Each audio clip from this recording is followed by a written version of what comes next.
Smart but sparse changes keep the Pixel 10 Pro XL among the top Android phones. It remains underpowered for tasks like gaming, but that doesn't matter if your focus is on the still excellent cameras, super bright display, or AI features. Just be aware that to get the most out of those features, you will have to wait for updates or for Google's tools to get to grips with your data. The Google Pixel 10 Pro XL is named in part after its size, but to get to grips with how good a phone it is, it would be wrong to focus on physical qualities alone. It is easy to point to things like the phone's incredibly bright display or its versatile cameras as major selling points. But this is a phone where the true value lies beyond the specs list.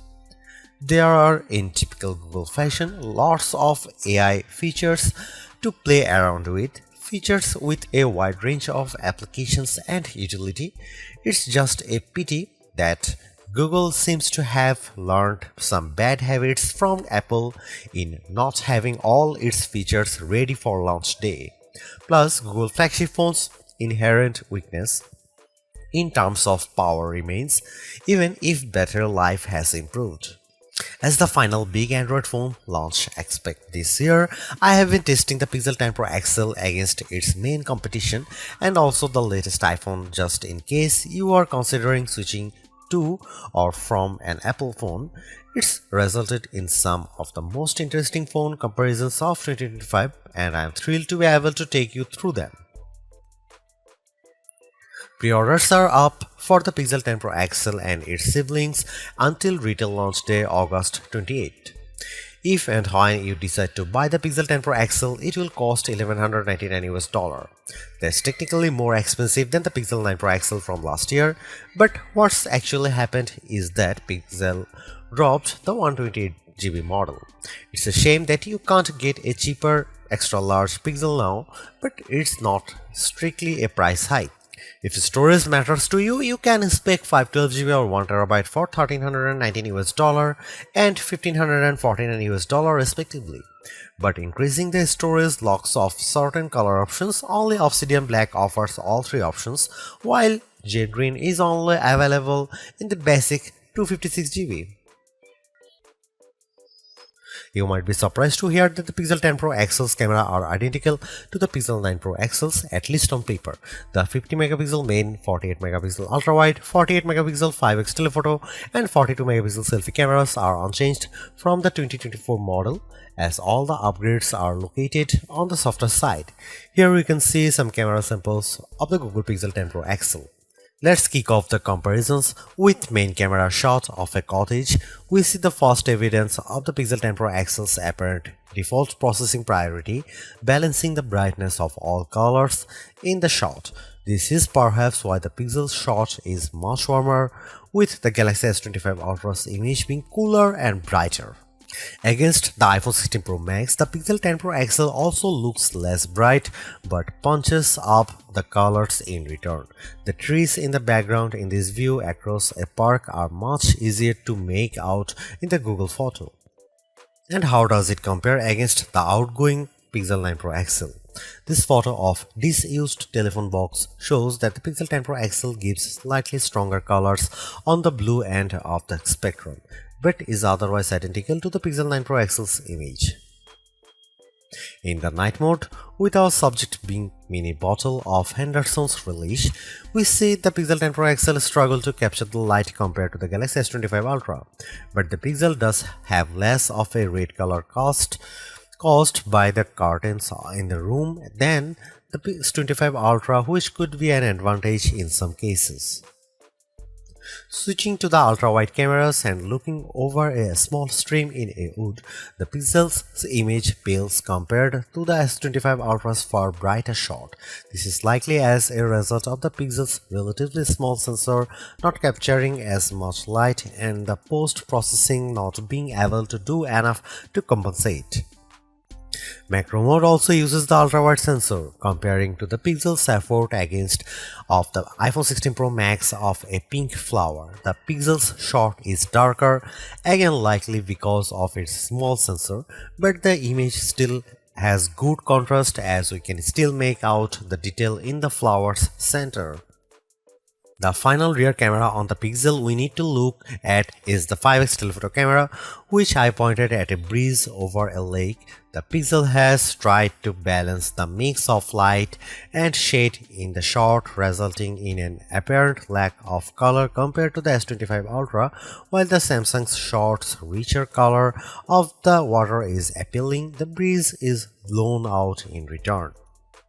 The Pixel 10 Pro XL's telephoto camera offers up to 100x max magnification for the first time, except with the power of ProRes zoom. Images at the level are still legible, albeit potentially inaccurate, but let's start at a less extreme 50x. Zooming in on a milestone's curved lettering, it's already obvious that the Galaxy shot is noisier than the Pixel's, but based on my own observation, the Pixel has over-smoothed the stone, removing some of the texture in an effort to clean up the shot. At 100x, this effect is even more noticeable. A stone that's been sitting outdoors for who knows how long is unlikely to be as smooth as the Pixel's shot would have you believe. But in terms of legibility, while both photos still show the lettering clearly, the Pixel shows them in crisper detail. When exporting the images, the Pixel 10 Pro XL conveniently gives you both your original ProRes zoom shot and the processed version, along some interesting comparisons. For instance, we have here a church window about 1000 feet away from where I was standing as I took the photo. It's an impressively sharp shot, but the Pixel's processing system seemed to have read the stone bars between the glass as wood, adding a vertical grain effect. While the detail of the brickwork has been impressively recovered, it shows a big limitation of these generative detail enhancing tools. It shows you what's likely to be there rather than what truly is there. Google enhanced some of the camera's associated features, such as making best take active automatically with enough photos and offering 50 megapixel resolution for portrait modes. But the all-new feature, and the one I spent the most time with, was Camera Coach, the new photography teaching tool that's accessible right from the viewfinder. This is currently in preview, so hopefully it powers will multiply in the future, but right now it's more of an interactive forming tool. It will detect what you are pointing the camera at, offer some suggested compositions, and then give you tips on which camera lens to use, where to stand, and how to position the subject. If you can, it's a fun, personalized way to learn. But there are so many more tools in the Pixel 10 Pro XL's toolbox. I hope more options or perhaps an advanced mode appear in future to help guide users to try even more, like switching between vertical and horizontal shots, setting a manual focus, or adjusting exposure.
Google's made a few but effective upgrades to the Pixel 10 Pro XL. It's a masterclass in efficiency, changing and improving just enough to stay amongst the top of the pack in the most areas. The display's brightness is unmatched, and the camera's ultrawide perhaps aside offer a balanced, natural look that I can see a lot of people liking. It's unfortunate that the Pixel 10 series is still the lowest powered of the flagship phones on sale today and lags behind its main rivals on battery efficiency. Hopefully, access to Google's latest AI tools makes up for that for anyone who decides to take the plunge, although perhaps give it a couple of months if this is your primary reason. Hopefully, by then the seemingly incomplete Magic Q and the preview version of the camera coach will have been made whole. The Galaxy S25 Ultra may still be a better pick for you if you want more power and power efficiency from your phone. The Pixel 10 Pro may also be a better fit than the XL, considering you only sacrifice display size and battery life for a cheaper phone that's otherwise just as capable as its larger sibling. But the Pixel 10 Pro XL is the most capable and competitive of Google's latest batch of phones. If you are buying a phone right now and want best-in-class software combined with top-tier hardware, this Pixel is probably the one to pick.